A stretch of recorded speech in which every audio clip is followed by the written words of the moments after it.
Now is it on? There we go. Good morning and welcome to Main Street Baptist Church on this beautiful homecoming Sunday. We're so glad each of you are here to worship with us. If you're joining us online, we welcome you. Thank you for joining us in that way. If you'll stand with me, we'll start our service with a couple songs.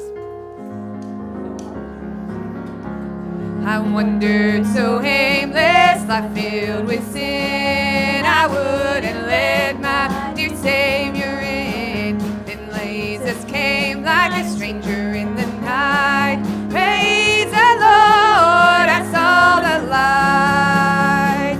I saw the light, I saw the light. No more in darkness, no more at night. Now I'm so happy, no sorrow inside. Praise the Lord, I saw the light. Just like a blind man, I wandered along. Worries and fears I claimed for my own. Then like the blind man that God gave back his sight. Praise the Lord, I saw the light. I saw the light, I saw the light. No more in darkness, no more at night. Now I'm so happy, no sorrow inside. Praise the Lord, I saw the light. I was a fool to wander and stray. Straight is the gate and narrow the way. Now I have traded the wrong for the right. Praise the Lord, I saw the light. I saw the light, I saw the light. No more in darkness, no more in night. Now I'm so happy, no sorrow inside. Praise the Lord, I saw the light. On this next song, if you can mingle around and greet one another. I will call upon the Lord, who is worthy to be praised. So shall I be saved from my enemies. I will call upon the Lord.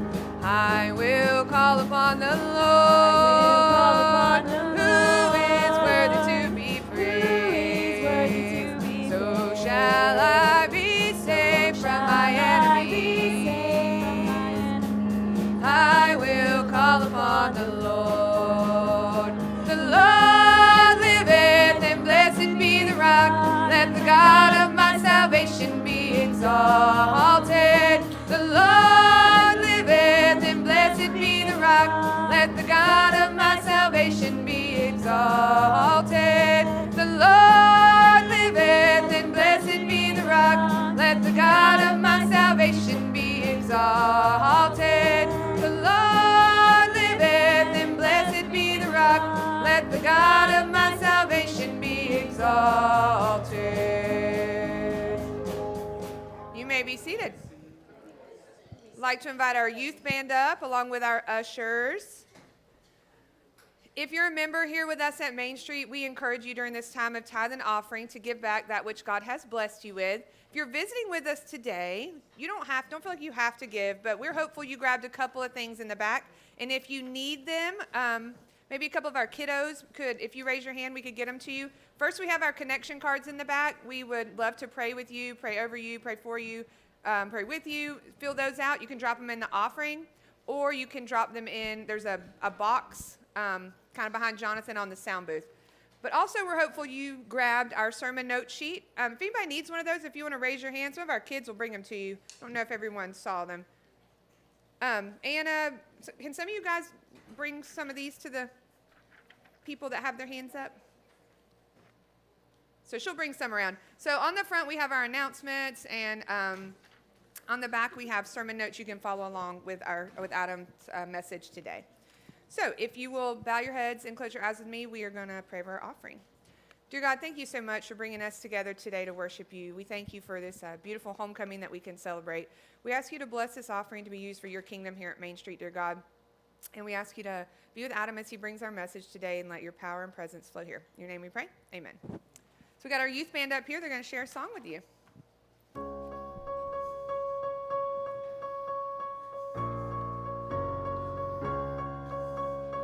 Lord, how you love me, I don't deserve grace on top of grace. More than I've asked for, more than I'm worth, grace on top of grace. How sweet the sound, once lost, now found. Heaven came down, and grace rescued me. Hallelujah, I am free from my sin and penalty. At the cross you took my place, with your grace on top of grace.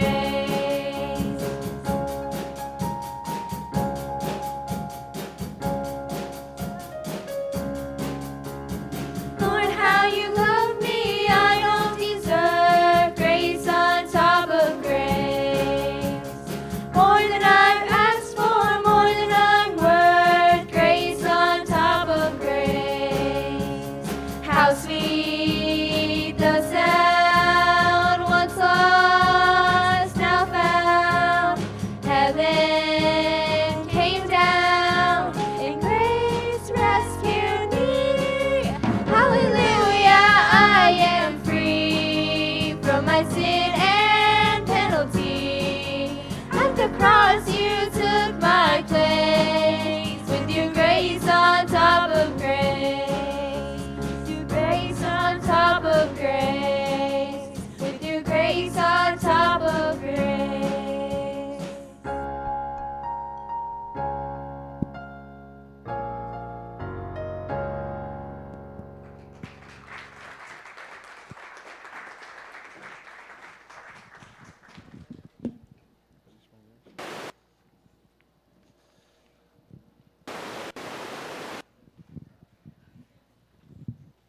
Morning, Main Street. Just a few announcements. No life groups or abide tonight. We will be, obviously, at the end of service, be sitting at the tables you're sitting at and enjoying a lovely meal provided by our church family. So there will be no life groups or abide tonight. Potluck with an apple taste off, which will be next Sunday. So for our business meeting, we will be doing a typical potluck. But there will also be a competition. We're looking for the best apple dish, right, Heather? That's pretty much it. So we will, sweet, savory does not matter. We will be judging it. I'm not sure who the judges will be, but we will figure that out. Staff's going to win, or the staff's going to judge, or the staff's going to, okay. If the staff's judging, then the staff's going to win, right?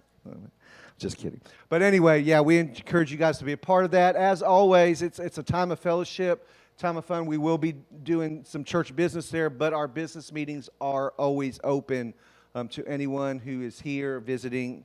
Also, you just can't vote, but we would love to have you guys for that.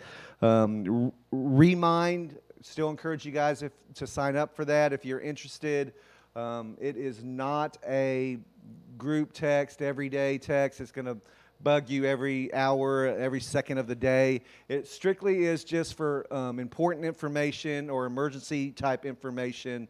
It's not a weekly, daily thing at all. So if you're interested in kind of keeping up to date with some of the things that might be happening in our church, I encourage you guys to sign up for that. For commissioning today, I would like to invite Mr. Willard Roberts.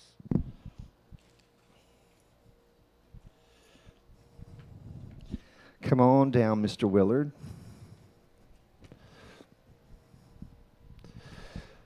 So this is homecoming, and this is a time where we kind of dig back to the roots of this church and the many things it has done over the course of the year, or course of the years. And Mr. Willard has been around a part of this church for quite a while. Tell us a little bit about what Main Street means to you, Brother Willard. I've been a member of this church since I was about 5 years old.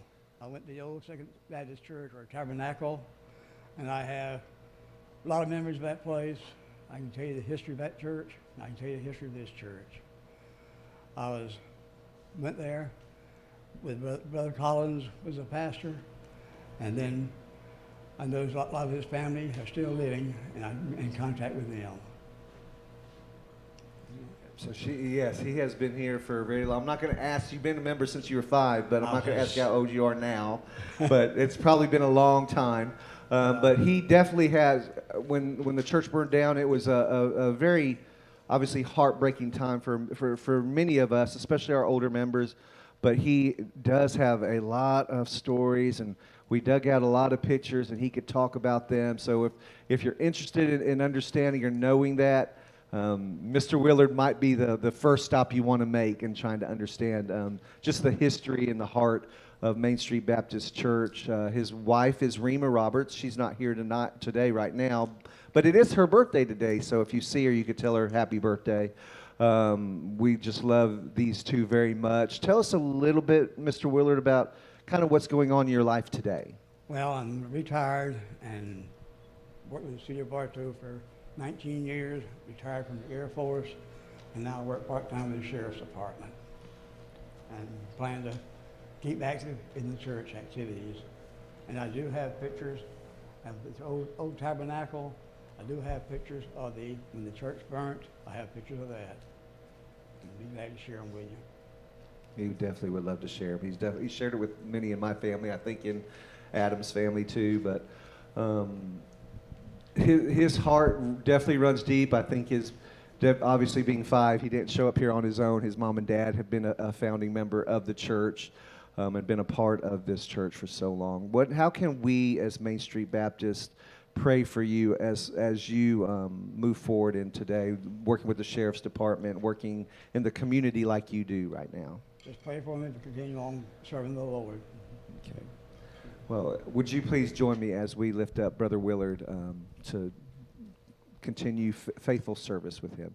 Dear God, just thank you for Brother Willard and just his heart and just the history here with the church, but more importantly, his history with you, God.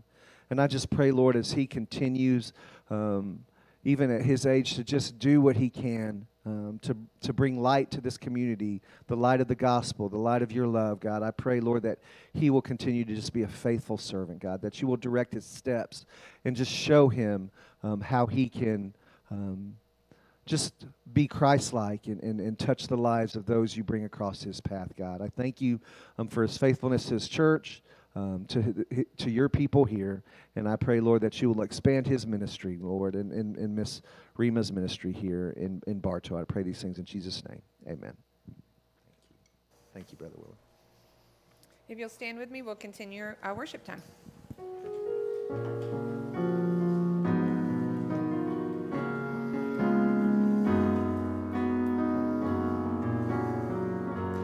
You are my strength when I am weak. You are the treasure that I seek. You are my all in all. Seeking you as a precious jewel, Lord, to give up I'd be a fool. You are my all in all. Jesus, Lamb of God, worthy is your name.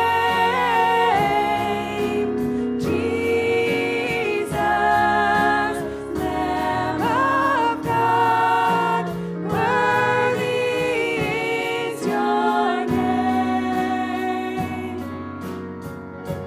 Taking my sin, my cross, my shame, rising again, I bless your name. You are my all in all. When I fall down, you pick me up. When I am dry, you fill my cup. You are my all in all. Jesus, Lamb of God,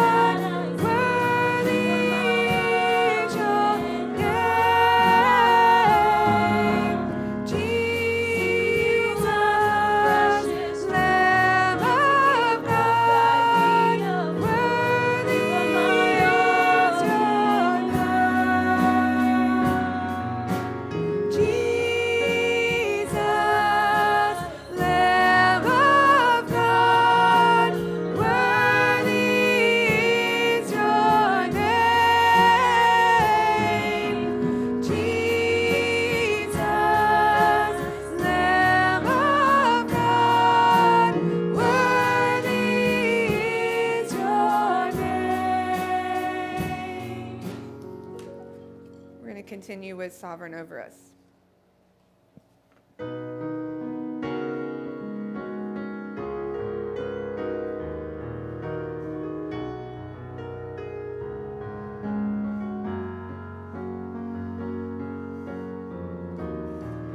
There is strength within the sorrow. There is beauty in our tears. And you meet us in our morning with a love that casts out fear. You are working in our waiting, sanctifying us and beyond our understanding. You're teaching us to trust. Your plans are still to prosper. You have not forgotten us. You're with us in the fire and the flood. Faithful forever, perfect in love. You are sovereign over us. You are wisdom unimagined. Who could understand your ways? Reigning high above the heavens, reaching down in endless grace. You're the lifter of the lowly, compassionate and kind. You surround and you uphold me, and your promises are my delight. Your plans are still to prosper. You have not forgotten us. You're with us in the fire and the flood. Faithful forever, perfect in love. You are sovereign over us.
So welcome. I'm so glad that you have chosen to join us today.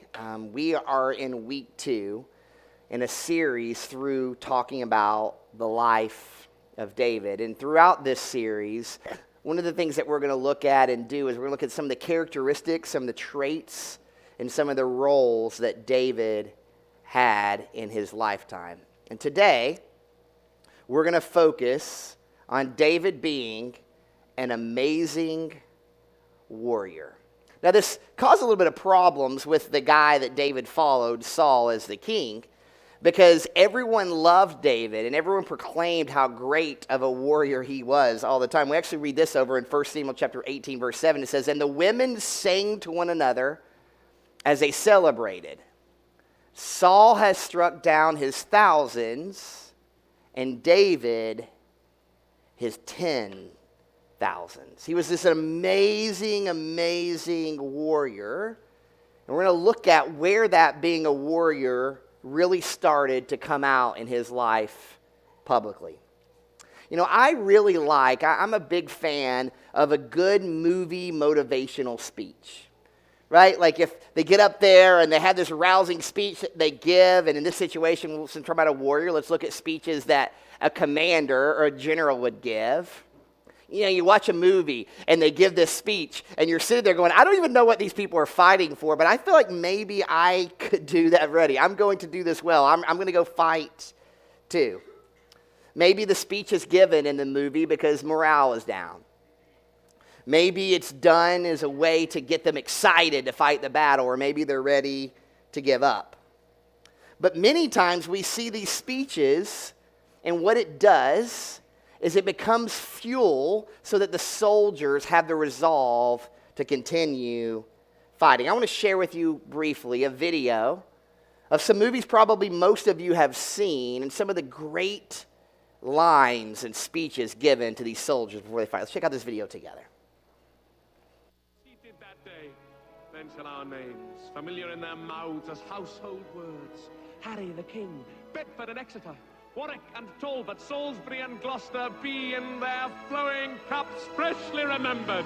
This story shall the good man teach his son, and Crispin Crispian shall ne'er go by from this day to the ending of the world, but we in it shall be remembered.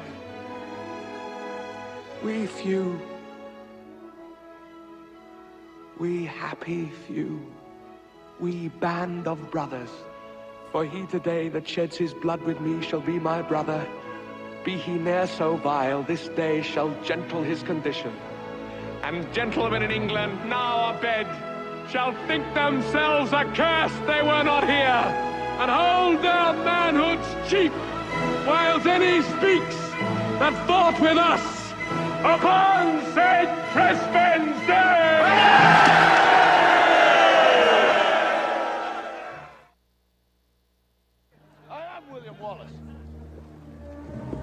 And I see a whole army of my countrymen here in defiance of tyranny. You've come to fight as free men. And free men you are. What will you do with that freedom? Will you fight? Against that? No! We will run! And we will live. Aye. Fight and you may die. Run and you'll live. At least a while. And dying in your beds many years from now, would you be willing to trade all the days from this day to that for one chance, just one chance, to come back here and tell our enemies that they may take our lives, but they'll never take our freedom!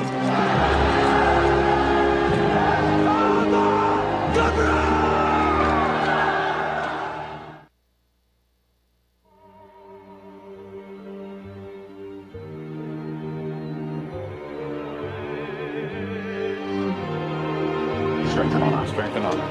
Strengthen on us. We can help you. whatever comes out of these gates, we've got a better chance of survival if we work together. Do you understand? If we stay together, we survive. The gift of freedom is yours by right, but the home we seek resides not in some distant land. It's in us, and in our actions on this day. If this be our destiny, then so be it. But let history remember that as free men, we chose to make it so. Mohammedans, my brothers of the sword, I'd rather fight beside you than any army of thousands. Let no man forget how menacing we are. We are lions! Do you know what's there? Waiting, beyond that beach. Immortality! Take it! It's yours!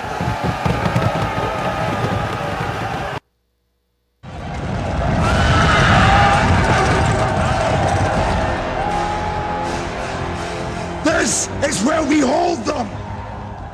This is where we fight! This is where they die! And these shields, boys! Remember this day, men, for it will be yours for all time! Persians! Come and get them!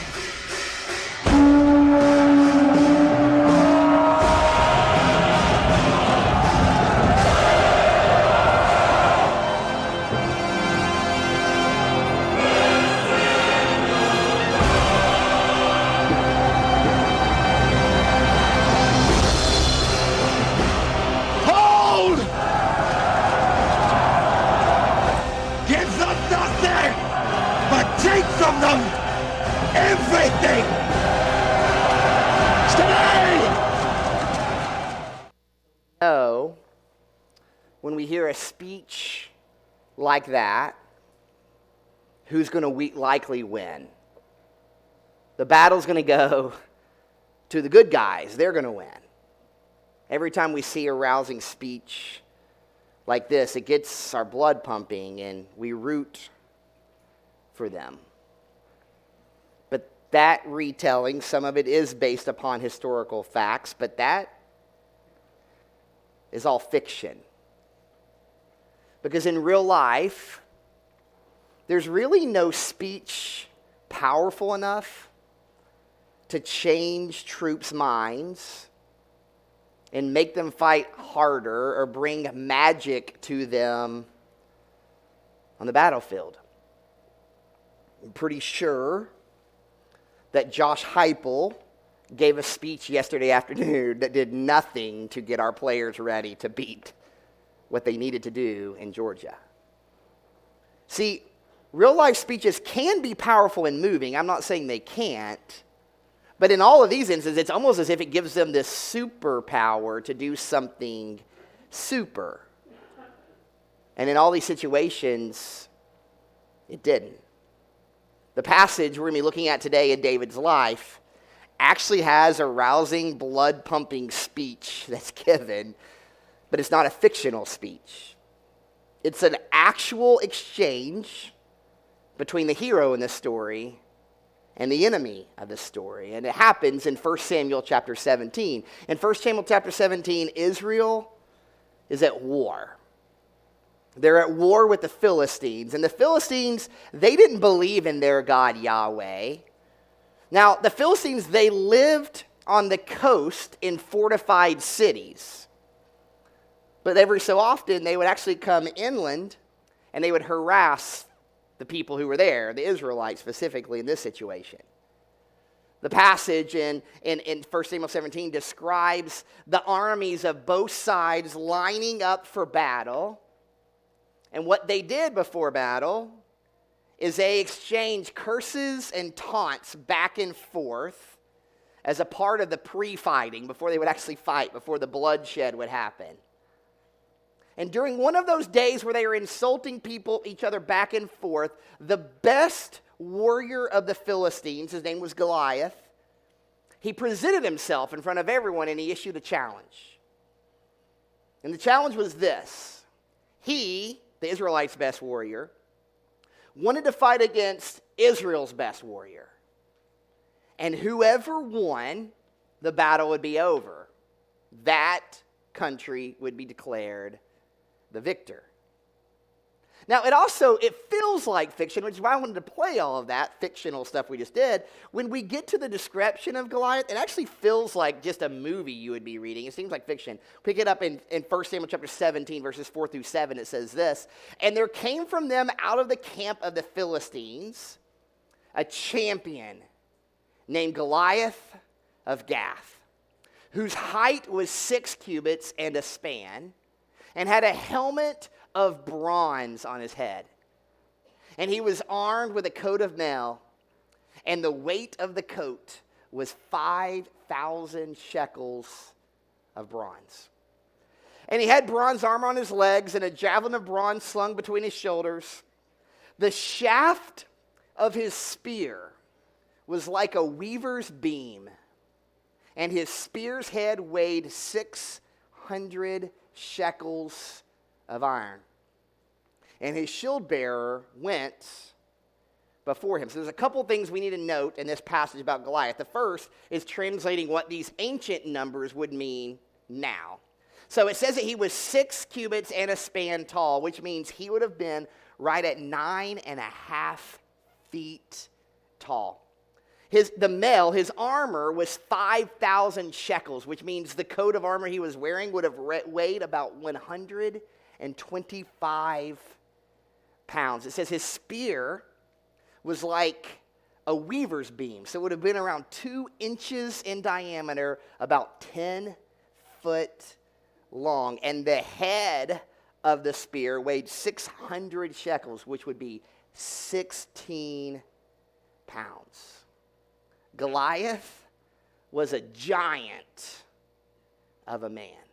Now, we have some tall people today. The one I thought about the most was Sun Mingming, who was born in China in 1983. Sun Mingming is 7'9" tall. I did this picture just to show how tall he was, but that could be a point guard. You wouldn't know. But there he is standing beside Dwayne Johnson, The Rock, who most of us would consider a pretty big guy. The reason I point this out is someone being much larger than others was not an anomaly. It's not an anomaly for us historically. But he, specifically Goliath, came from a family and an area. That whole area had really, really giant men. He was just the biggest of those. If we look at 2 Samuel chapter 21, verse 16, it says this, "And Ishbi-Benob, one of the descendants of the giants, whose spear weighed 300 shekels of bronze, and who was armed with a new sword, fought to kill David." He was a huge giant as well. Then we actually have a different giant, also named Goliath, mentioned in 2 Samuel 21:19. It says this, "And there was again war with the Philistines at Gob, and Elhanan, the son of Jehoiarib, the Bethlehemite, struck down Goliath the Gittite," different, not Goliath of Gath, Goliath the Gittite, "the shaft of whose spear was like a weaver's beam." And then in verse 20, we also see, "And then there was again a war at Gath, where there was a man of great stature who had 6 fingers on each hand and 6 toes on each foot, 24 in number, and he was also descended from the giants." The area of Gath, where Goliath was from, was known for producing giants. These warriors who were really, really good, who had really, really big spears bigger than David. Over in Deuteronomy chapter 3, Og, king of Bashan, it says that he had a bed that was 13 feet long. So he probably was about the same size as Goliath. This was normal for them. So the giant that was facing David was one of many giants who lived there with the Philistines. Well, there's another thing. Maybe you picked it up, maybe you didn't from the verse. But Goliath wasn't just big and strong. Goliath also liked to curse, and he was cursing a lot. But he wasn't just cursing the Israelite army, he was also cursing and mouthing off against God. Goliath was taunting, cursing, and verbally attacking the people of God and saying, "And your weak God, you won't fight me. Step towards me if you think that your God's good or you think you're good. You can't do it, and your God can't overcome me." So this guy that we talked about last week, his name's Jesse. He had a bunch of sons. He sent his youngest son, David, to the front lines where they were fighting with food for his brothers, because they had been in this war, at war as an army for over a month, so they had run low on rations. Jesse also wanted David to go because he wanted a report. He wanted to know how his boys were doing. So David comes into the camp, and he hears Goliath cursing. He hears him challenging all the other Israelites. He hears them degrading and putting down the people of God. And David looks around and notices no one's doing anything. No one's stepping up. Everyone is afraid. And David is upset that none of the men are stepping up to battle against this giant. And he starts asking questions, and then his brothers get angry at him for coming into camp, this young little boy, and being so critical of them. And he goes, I'll fight him if no one else will. And King Saul hears about this, and he wants to see him. And when Saul sees David, his first thought is that David's just some punk kid popping off at the mouth. But David goes, well, maybe, but let me tell you a little bit about my history. 1 Samuel 17:37 says, and David said, the Lord who delivered me from the paw of the lion and from the paw of the bear will deliver me from the hand of this Philistine. And Saul said to David, go, and the Lord be with you.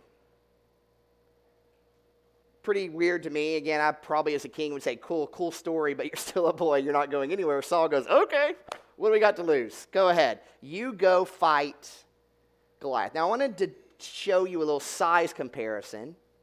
David, at his age, at this point, was estimated to be about 5 foot 2 inches. Now, I want to compare him to someone that we, in our worldview, have a comparison of. Someone most of us know. So I wanted to show you a comparison of him and Shaquille O'Neal, who's 7 foot 1 inches. I think that most of us, when we visualize the story of David and Goliath, this is what we're thinking, 5 foot 2 to 7 foot 1. But I want to add to this picture Goliath, the giant, as he is 9 foot 6 inches tall. So David's just met with Saul. And if it was a movie, Saul goes, go fight him. This is when the slow music would have started. Everyone would have slowed down as David is walking out onto the battlefield.